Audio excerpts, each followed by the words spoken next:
একটি আকাশযান যেটি পাইলট ছাড়াই ঘন্টার পর ঘন্টা উড়তে পারে, শত্রুর নজর এড়িয়ে গোপনে আঘাত হানতে পারে। তার ভেতরে লুকিয়ে থাকে ক্ষেপণাস্ত্র ও বোমা, আর আকাশ থেকে চালানো হয় যুদ্ধের নতুন কৌশল। হ্যাঁ, এটি MQ-9 রিপার, যুক্তরাষ্ট্রের তৈরি ভয়ঙ্কর মানববিহীন আকাশযান বা ড্রোন।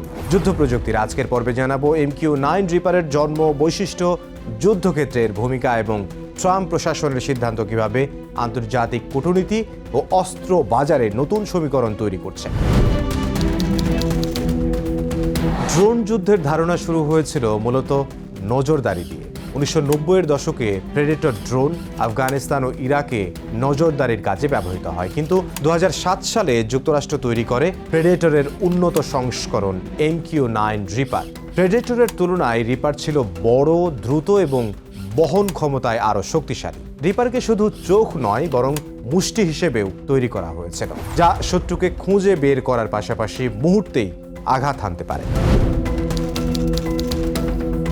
MQ-9 রিপারের দৈর্ঘ্য 11 মিটার, ডানার বিস্তার প্রায় 20 মিটার, আর সর্বোচ্চ গতি ঘন্টায় 480 কিলোমিটার, আর অপারেশনাল উচ্চতা প্রায় 50,000 ফুট।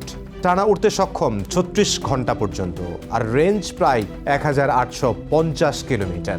MQ-9 রিপার একসাথে 4টি হেল ফায়ার ক্ষেপণাস্ত্র, 500 পাউন্ডের লেজার গাইডেড বোমা, এমনকি জয়েন্ট ডাইরেক্ট অ্যাটাক মিউনিশন বা JDAM বহন করতে পারে। এতে রয়েছে উন্নত মানের রাডার, সেন্সর ও হাই ডেফিনেশন ক্যামেরা, যা দিন রাত ও যে কোনো আবহাওয়ায় টার্গেট খুঁজে বের করতে সক্ষম। 2007 সাল থেকে MQ-9 reaper Afghanistan, Iraq, Syria, Libya বিভিন্ন যুদ্ধক্ষেত্রে মোতায়েন হয়েছে।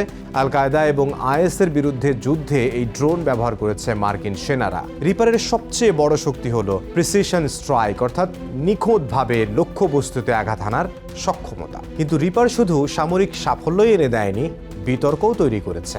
বেসামরিক হতাহতের অভিযোগ একাধিকবার উঠেছে। মানবাধিকার সংগঠনগুলো বলছে রিপার আকাশে উড়লেই মানুষ আতঙ্কে ভোগে। 2025 সালে সৌদি আরব যুক্তরাষ্ট্রের কাছে শতাধিক MQ-9 রিপার ড্রোনের আবেদন করে। মে মাসে রিয়াদে ট্রাম্প ও সৌদি ক্রাউন প্রিন্স মোহাম্মদ বিন সালমানের মধ্যে স্বাক্ষরিত $142 বিলিয়ন অস্ত্র চুক্তির অংশ হিসেবেই এই ড্রোন সরবরাহ হতে পারে। কিন্তু সমস্যা ছিল আন্তর্জাতিক অস্ত্র নিয়ন্ত্রণ চুক্তি। 1987 সালের মিসাইল টেকনোলজি কন্ট্রোল রেজিম বা MTCR অনুযায়ী এতদিন রিপারের মতো ড্রোন বিদেশে বিক্রি করা সম্ভব ছিল না। তবে ট্রাম্প প্রশাসন এর ব্যাখ্যা পাল্টে দিয়ে বলছে এটি আর ক্ষেপণাস্ত্র ব্যবস্থা নয়, বরং যুদ্ধ বিমান। এর মাধ্যমে সীমাবদ্ধতা পাশ কাটানো যাবে।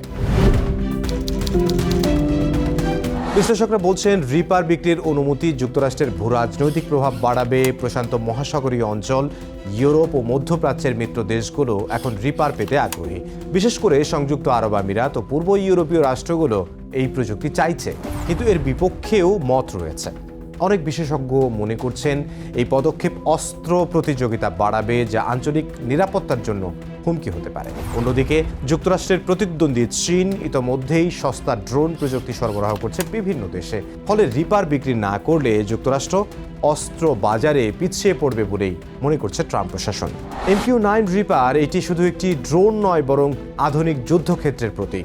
এটি প্রমাণ করেছে যে যুদ্ধের ভবিষ্যৎ মাটিতে নয়, অনেকাংশেই আকাশে নিয়ন্ত্রিত হবে কৃত্রিম বুদ্ধিমত্তা ও মানববিহীন প্রযুক্তির মাধ্যমে। ট্রাম্প প্রশাসনের সিদ্ধান্ত রিপারকে আরও বহু দেশের হাতে পৌঁছে দেবে, তবে এর ফলাফল হতে পারে বহুমুখী।